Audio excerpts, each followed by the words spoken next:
लोकसभा निवडणुकीची चर्चा सुरू झालेली आहे. तुम्ही निवडणूक लढवण्यासाठी इच्छुक आहात का? काय भूमिका आहे? हे पहा, मी शिवसैनिक आहे. शिवसैनिकांनी निवडणुका लढण्यासाठी इच्छुक असणं किंवा नसणं हे त्याच्या मनावर अवलंबून असतं. हे सर्वस्वीपणे संघटनेच्या, पक्षाच्या आणि पक्षप्रमुखांच्या मनावर अवलंबून असतं.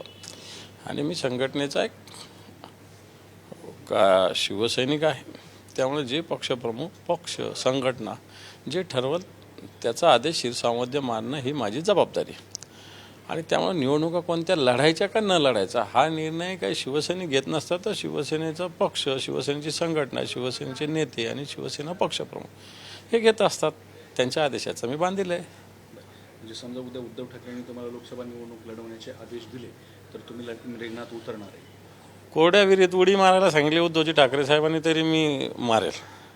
बाकी तर निवडणुका लढायचा तर काही प्रश्नच नाही. म्हणजे निवडणुकीचे रिंगणात बिलकुल काहीच प्रॉब्लेम. त्यांनी सांगितलं तर काही करेल मी.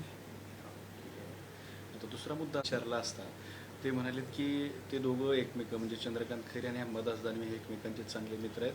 त्यांच्यापैकी कुणी उभा राहिला तरी एक दुसऱ्यासाठी निवडून आणण्यासाठी मिश्किलपणे म्हणाले की फार फार प्रयत्न करतील. हे पहा, खैरे साहेब आमचे नेते आहेत. त्याच्यामुळं त्यांचा पूर्णपणे आदर मला आहे. त्यामुळे त्याची फार चिंता शिरसाटांनी करण्याची गरज नाही आहे.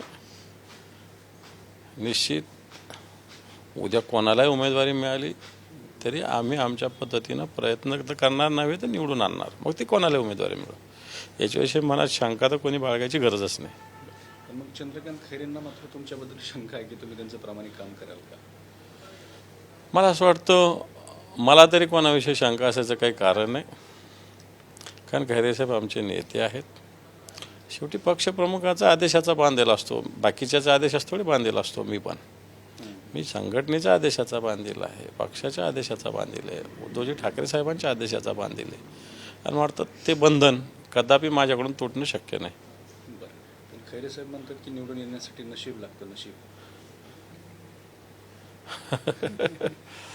याचा अर्थ त्यांचं मागच्या वेळेस नशीब नव्हतं. देश विदेशातील प्रत्येक घडामोडींचे लाईव्ह अपडेट मिळवण्यासाठी आता साम टीव्हीच्या सर्व सोशल मीडिया प्लॅटफॉर्मला लाईक, फॉलो आणि सबस्क्राईब करा. तसंच सर्व नोटिफिकेशनसाठी बेल आयकॉन प्रेस करायला विसरू नका.